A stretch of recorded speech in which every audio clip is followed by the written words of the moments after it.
ಕೇಂದ್ರ ಸರ್ಕಾರಕ್ಕೆ ಸಿಜೆಪಿ ಮತ್ತೆ ಎಚ್ಚರಿಕೆಯನ್ನ ನೀಡಿದೆ. ಪುನಃ ಪ್ರತಿಭಟನೆ ಮಾಡುವುದಾಗಿ ವಾರ್ನ್ ಕೊಟ್ಟಿದೆ ಸಿಜೆಪಿ ಕೇಂದ್ರ ಸರ್ಕಾರಕ್ಕೆ.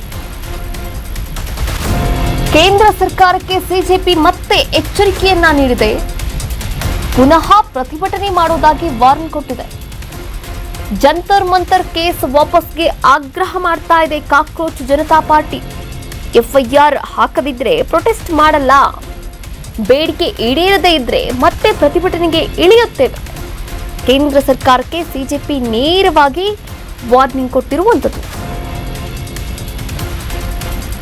ಪ್ರತಿಭಟನಾಕಾರರ ವಿರುದ್ಧ ಯಾವುದೇ ಪೊಲೀಸ್ ಕ್ರಮ ಕೈಗೊಳ್ಳೋದಿಲ್ಲ ಎನ್ನುವಂತಹ ಒಪ್ಪಂದವನ್ನ ಸರ್ಕಾರ ಉಲ್ಲಂಘನೆ ಮಾಡಿದೆ ಅಂತ ಆರೋಪ ಮಾಡಿದೆ ಕಾಕ್ರೋಚ್ ಜನತಾ ಪಾರ್ಟಿ. ಹೀಗಾಗಿ ನಮ್ಮ ಬೇಡಿಕೆಗಳು ಏನಿತ್ತು, ಷರತ್ತುಗಳು ಏನಿತ್ತು, ಆ ಷರತ್ತುಗಳನ್ನ ಈಡೇರಿಸದೇ ಇದ್ರೆ ಮಂಗಳವಾರದಿಂದ ಅಂದ್ರೆ ಇವತ್ತಿಂದ ಮತ್ತೆ ಪ್ರತಿಭಟನೆ ಆರಂಭ ಮಾಡೋದಾಗಿ ಸಿಜೆಪಿ ಎಚ್ಚರಿಕೆಯನ್ನ ಕೂಡ ನೀಡಿರುವಂತದ್ದು. ದೆಹಲಿಯ ಜಂತರ್ ಮಂತರ್ನಲ್ಲಿ 37 ದಿನಗಳ ಕಾಲ ನಡೆದಂತಹ ಪ್ರತಿಭಟನೆಯಲ್ಲಿ ಶಿಕ್ಷಣ ಸಚಿವ ಧರ್ಮೇಂದ್ರ ಪ್ರಧಾನ್ ರಾಜೀನಾಮೆಯನ್ನ ನೀಡಿದ ಬಳಿಕ ಸದ್ಭಾವನೆಯ ಸಂಕೇತವಾಗಿ ಸ್ಥಗಿತಗೊಳಿಸಲಾಗಿತ್ತು ಆ ಒಂದು ಪ್ರತಿಭಟನೆಯನ್ನ. ಆದರೆ ಪ್ರತಿಭಟನೆಯಲ್ಲಿ ಭಾಗವಹಿಸಿದ್ದಂತಹ ವಿದ್ಯಾರ್ಥಿಗಳ ವಿರುದ್ಧ ಇನ್ನೂ ಬಂಧನಗಳು ಮತ್ತು ಎಫ್ಐಆರ್ಗಳು ಮುಂದುವರೆದಿದೆ ಅಂತ ಕಾಕ್ರೋಚ್ ಜನತಾ ಪಾರ್ಟಿ ಆರೋಪ ಮಾಡಿದೆ. ಸಿಜೆಪಿ ವಕ್ತಾರ ಅಶುತೋಷ್ ರಾಂಕ ಸಾಮಾಜಿಕ ಜಾಲತಾಣ ಎಕ್ಸ್ ಖಾತೆಯಲ್ಲಿ ಬಿಹಾರ ಮತ್ತು ಪಶ್ಚಿಮ ಬಂಗಾಳದಲ್ಲಿ ನೂರಾರು ವಿದ್ಯಾರ್ಥಿಗಳನ್ನ ಬಂಧನ ಮಾಡಲಾಗಿದೆ. ದೆಹಲಿ ಸೇರಿದಂತೆ ಹಲವು ರಾಜ್ಯಗಳಲ್ಲಿ ಪ್ರತಿಭಟನಾಕಾರರನ್ನ ಕಣ್ಗಾವಲು ಮತ್ತು ಕಿರುಕುಳಕ್ಕೆ ಒಳಪಡಿಸಲಾಗ್ತಾ ಇದೆ ಎನ್ನುವಂತಹ ಒಂದಷ್ಟು ಮಾಹಿತಿಗಳನ್ನ ಕೂಡ ಹಂಚಿಕೊಳ್ಳಲಾಗ್ತಾ ಇರುವಂತದ್ದು. ನೋಡಿ, ಬಿಹಾರ ಮತ್ತು ಪಶ್ಚಿಮ ಬಂಗಾಳದಲ್ಲಿ ವಿದ್ಯಾರ್ಥಿಗಳ ಬಂಧನ ಆಗಿದೆ, ವಿದ್ಯಾರ್ಥಿಗಳನ್ನ ಬಂಧಿಸಲಾಗಿದೆ ಅಂತ ಸಿಜೆಪಿ ಆರೋಪವನ್ನು ಮಾಡ್ತಾ ಇದೆ. ದೆಹಲಿಯಲ್ಲೂ ಕೂಡ ಪ್ರತಿಭಟನಾಕಾರರನ್ನ ವಶಕ್ಕೆ ಪಡೆದುಕೊಳ್ಳಲಾಗಿದೆ. ತಾಕಿ ವಶಕ್ಕೆ ಪಡೆದಿದೆ ಅಂತ ಸಿಜೆಪಿ ವಕ್ತಾರ ಅಶುತೋಷ್ ಹೇಳ್ತಾ ಇದ್ದಾರೆ. ಸಂಧಾನದ ವೇಳೆ ಕೇಂದ್ರ ಭರವಸೆಯನ್ನ ನೀಡಿತ್ತು, ಅದರಂತೆ ಧರಣಿ ನಿರತರಿಗೆ ಕೇಸ್ ಹಾಕಂಗಿಲ್ಲ, ಎಫ್ಐಆರ್ ಹಾಕದಿದ್ರೆ ಪ್ರೊಟೆಸ್ಟ್ ವಾಪಸ್ ಪಡೆದುಕೊಳ್ತೀವಿ, ಇಲ್ಲಾಂದ್ರೆ ಕೇಂದ್ರಕ್ಕೆ ಮತ್ತೆ ಧರಣಿಯ ಎಚ್ಚರಿಕೆಯನ್ನ ಕೂಡ ನೀಡ್ತೀವಿ, ಕೇಂದ್ರ ಒಪ್ಪಂದ ಉಲ್ಲಂಘನೆ ಮಾಡಿದೆ ಅಂತ ಕಿಡಿಕಾರ್ತಾ ಇರುವಂತದ್ದು. ಆಕ್ರೋಶವನ್ನ ಹೊರಗಾಕಿದ್ದಾರೆ ಜಿರಳೆ ಪಾರ್ಟಿಯ ವಕ್ತಾರರಾದಂತಹ ಅಶುತೋಷ್ ರಾಂಕ ಸಾಮಾಜಿಕ ಜಾಲತಾಣ ಎಕ್ಸ್ ಖಾತೆಯಲ್ಲಿ ಈ ಕುರಿತಂತೆ ಈಗಾಗಲೇ ಸುದೀರ್ಘವಾದಂತಹ ಟ್ವೀಟ್ ಅನ್ನ ಕೂಡ ಮಾಡಿರುವಂತದ್ದು. ಎಲ್ಲ ಎಫ್ಐಆರ್ಗಳನ್ನ ತಕ್ಷಣ ಹಿಂಪಡಿಬೇಕು, ಬಂಧಿತ ವಿದ್ಯಾರ್ಥಿಗಳನ್ನ ಈ ಕೂಡಲೇ ಬಿಡುಗಡೆ ಮಾಡಬೇಕು ಮತ್ತು ಮುಂದಿನ ದಿನಗಳಲ್ಲಿ ಯಾವುದೇ ಹೊಸ ಪ್ರಕರಣಗಳನ್ನ ದಾಖಲಿಸಬಾರದು. ಈ ಬಗ್ಗೆ ನಡೆದಂತಹ ಮಾತುಕತೆಯಲ್ಲಿ ಒಪ್ಪಿಕೊಂಡಂತೆ ಲಿಖಿತ ಒಪ್ಪಂದದ ಪ್ರತಿಯನ್ನ ಮಂಗಳವಾರದೊಳಗೆ ನೀಡಬೇಕು ಅಂತ ಸಿಜೆಪಿ ಸರ್ಕಾರವನ್ನ ಆಗ್ರಹ ಮಾಡಿರುವಂತದ್ದು.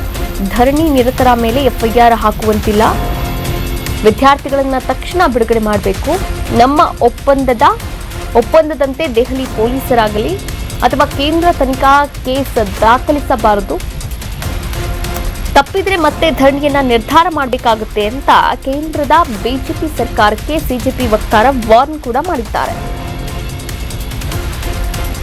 ನೋಡಿ, ಈಗಾಗಲೇ ಜುಲೈ 25ರಂದು ನಡೆದಂತಹ 3ನೇ ಸುತ್ತಿನ ಮಾತುಕತೆಯಲ್ಲಿ ನೀಟ್ ಪರೀಕ್ಷೆಗೆ ಸಂಬಂಧಪಟ್ಟಂತೆ ಘಟನೆಗಳಲ್ಲಿ ಆತ್ಮಹತ್ಯೆ ಮಾಡಿಕೊಂಡ ವಿದ್ಯಾರ್ಥಿಗಳ ಕುಟುಂಬಗಳಿಗೆ ಸೂಕ್ತ ಪರಿಹಾರ ನೀಡುವುದು, ಪ್ರತಿಭಟನಾಕಾರರ ವಿರುದ್ಧ ದಾಖಲಾಗಿರ್ತಕ್ಕಂಥ ಎಫ್ಐಆರ್ಗಳನ್ನ ಹಿಂಪಡೆಯುವ ಭರವಸೆಯನ್ನ ಕೂಡ ಸರ್ಕಾರ ನೀಡಿತ್ತು. ಆದರೆ ಸರ್ಕಾರ ಈಗ ಒಂದು ರೀತಿಯ ಅನ್ಯಾಯ ಮಾಡ್ತಾ ಇದೆ. ಪಕ್ಷವು ಸರ್ಕಾರದ ಮುಂದೆ 5 ಅಂಶಗಳ ಬೇಡಿಕೆಗಳನ್ನ ಪಟ್ಟಿಯನ್ನ ಸಿದ್ಧ ಮಾಡಿತ್ತು.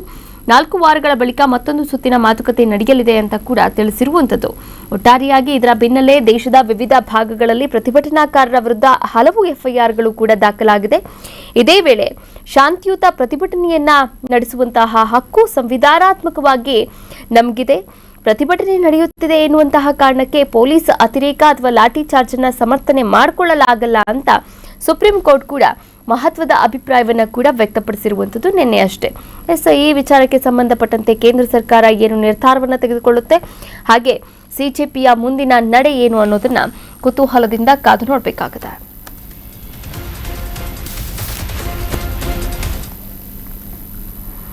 ಎಫ್ಐಆರ್ ಹಿಂಪಡೆಯುವುದಾಗಿ ಘೋಷಣೆಯನ್ನ ಕೂಡ ಕೂಗಲಾಯಿತು. ಬಿಹಾರ ಸರ್ಕಾರದಿಂದ ಮಹತ್ವದ ನಿರ್ಧಾರವನ್ನ ಕೈಗೊಳ್ಳಲಾಗಿದೆ. ಎಫ್ಐಆರ್ ಹಿಂಪಡೆಯುವುದಾಗಿ ಘೋಷಣೆಯನ್ನ ಕೂಗಲಾಯಿತು. ಬಿಹಾರ ಸರ್ಕಾರದಿಂದ ಮಹತ್ವದ ನಿರ್ಧಾರವನ್ನ ತೆಗೆದುಕೊಳ್ಳಲಾಗಿದೆ.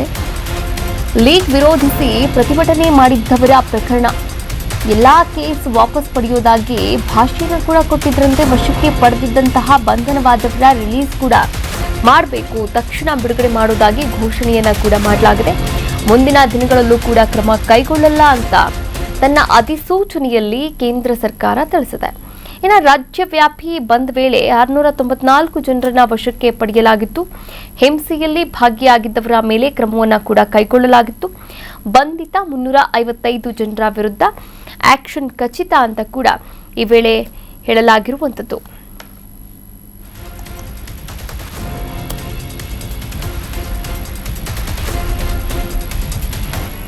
ಕರ್ನಾಟಕ ನ್ಯೂಸ್ ಬೀಟ್ ಫಾಲೋ ಮಾಡಿ, ಸಬ್ಸ್ಕ್ರೈಬ್ ಮಾಡಿ.